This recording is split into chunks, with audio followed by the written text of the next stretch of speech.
Catequesis de San Juan Pablo II sobre la resurrección de Cristo. El milagro, llamada a la fe. Su Santidad Juan Pablo II, 16 de diciembre de 1987. 1. Los milagros y los signos que Jesús realizaba para confirmar su misión mesiánica y la venida del reino de Dios están ordenados y estrechamente ligados a la llamada a la fe. Esta llamada con relación al milagro tiene dos formas. La fe precede al milagro, más aún, es condición para que se realice. La fe constituye un efecto del milagro, bien porque el milagro mismo la provoca en el alma de quienes lo han recibido, bien porque han sido testigos de él. Es sabido que la fe es una respuesta del hombre a la palabra de la revelación divina. El milagro acontece en unión orgánica con esta palabra de Dios que se revela. Es una señal de su presencia y de su obra, un signo se puede decir, particularmente intenso. Todo esto explica de modo suficiente el vínculo particular que existe entre los milagros, signos de Cristo, y la fe, vínculo tan claramente delineado en los Evangelios. 2. Efectivamente, encontramos en los Evangelios una larga serie de textos en los que la llamada a la fe aparece como un coeficiente indispensable y sistemático de los milagros de Cristo. Al comienzo de esta serie es necesario nombrar las páginas concernientes a la Madre de Cristo con su comportamiento en Caná de Galilea, y aún antes, y sobre todo, en el momento de la Anunciación. Se podría decir que precisamente aquí se encuentra el punto culminante de su adhesión a la fe, que hallará su confirmación en las palabras de Isabel durante la visitación. Dichosa la que ha creído que se cumplirá lo que se te ha dicho de parte del Señor. Lucas 1:45. Sí, María ha creído como ninguna otra persona, porque estaba convencida de que para Dios nada hay imposible. Confer Lucas 1:37. Y en Caná de Galilea, su fe anticipó en cierto sentido la hora de la redención de Cristo. Por su intercesión se cumplió aquel primer milagro signo, gracias al cual los discípulos de Jesús creyeron en él. Juan 2:11. Si el Concilio Vaticano II enseña que María precede constantemente al pueblo de Dios por los caminos de la fe. Confer Lumen Gentium 58 y 63, Redentoris Mater 5:6. Podemos decir que el fundamento primero de dicha afirmación se encuentra en el Evangelio que refiere los milagros signos en María y por María en orden a la llamada a la fe. 3. Esta llamada se repite muchas veces. Al jefe de la sinagoga Jairo, que había venido a suplicar que su hija volviese a la vida, Jesús le dice: no temas, ten solo fe. Dice no temas porque algunos desaconsejaban a Jairo ir a Jesús. Marcos 5:36.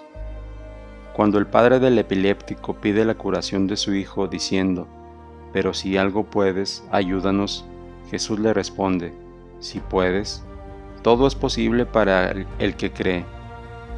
Tiene lugar entonces el hermoso acto de fe en Cristo de aquel hombre probado. Creo, ayuda a mi incredulidad. Confer Marcos 9:22-24. Recordemos finalmente el coloquio bien conocido de Jesús con Marta antes de la resurrección de Lázaro. Yo soy la resurrección y la vida. ¿Crees esto? Sí, Señor, creo. Confer Juan 11:25-27. 4. El mismo vínculo entre el milagro signo y la fe se confirma por oposición con otros hechos de signos negativo. Recordemos algunos de ellos. En el Evangelio de Marcos leemos que Jesús de Nazaret no pudo hacer ningún milagro fuera de que a algunos pocos dolientes les impuso las manos y los curó. Él se admiraba de su incredulidad. Marcos 6:5-6. Conocemos las delicadas palabras con que Jesús reprendió una vez a Pedro: hombre de poca fe, ¿por qué has dudado? Esto sucedió cuando Pedro, que al principio caminaba valientemente sobre las olas hacia Jesús, al ser zarandeado por la violencia del viento, se asustó y comenzó a hundirse. Confer Mateo 14:29-31. 5. Jesús subraya más de una vez que los milagros que él realiza están vinculados a la fe. tu fe te ha curado, dice a la mujer que padecía hemorragias desde hacía 12 años, y que, acercándose por detrás, le había tocado el borde de su manto, quedando sana. Confer Mateo 9, 20 al 22, y también Lucas 8, 48, Marcos 5, 34. Palabras semejantes pronuncia Jesús mientras cura al ciego Bartimeo, que, a la salida de Jericó, pedía con insistencia su ayuda gritando: Hijo de David, Jesús, ten piedad de mí. Confer Marcos 10, 46, 52. Según Marcos, anda, tu fe te ha salvado, le responde Jesús, y Lucas precisa la respuesta: ve, tu fe te ha hecho salvo. Lucas 18, 42. Una declaración idéntica hace al samaritano curado de la lepra, Lucas 17, 19. Mientras a los otros dos ciegos que invocan a volver a ver, Jesús les pregunta: ¿creéis que puedo yo hacer esto? Sí, Señor, hágase en vosotros según vuestra fe. Mateo 9, 28, 29. 6. Impresiona de manera particular el episodio de la mujer cananea que no cesaba de pedir ayuda de Jesús para su hija, atormentada cruelmente por un demonio. Cuando la cananea se postró delante de Jesús para implorar su ayuda, él le respondió: no es bueno tomar el pan de los hijos y arrojarlo a los perrillos. Era una referencia a la diversidad étnica entre israelitas y cananeos, que Jesús, hijo de David, no podía ignorar en su comportamiento práctico, pero a la que alude con finalidad metodológica para provocar la fe.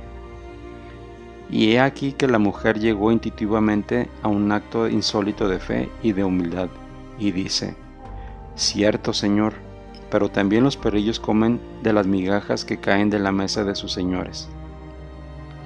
Ante esta respuesta tan humilde, elegante y confiada, Jesús replica: mujer, grande es tu fe, hágase contigo como tú quieres. Confer Mateo 15, 21 al 28. Es un suceso difícil de olvidar, sobre todo si se piensa en los innumerables cananeos de todo tiempo, país, color y condición social que tienden su mano para pedir comprensión y ayuda en sus necesidades. 7. Nótese cómo en la narración evangélica se pone continuamente de relieve el hecho de que Jesús, cuando ve la fe, realiza el milagro.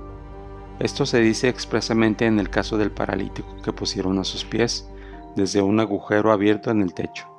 Confer Marcos 2.5, Mateo 9.2, Lucas 5.20. Pero la observación se puede hacer en tantos otros casos que los evangelistas nos presentan.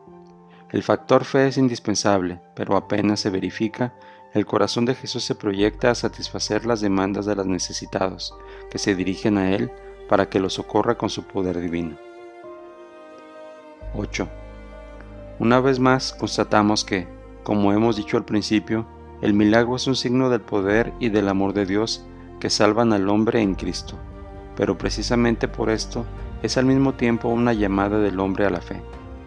Debe llevar a creer, sea al destinatario del milagro, sea a los testigos del mismo. Esto vale para los mismos apóstoles, desde el primer signo realizado por Jesús en Caná de Galilea. Fue entonces cuando creyeron en él. Juan 2:11.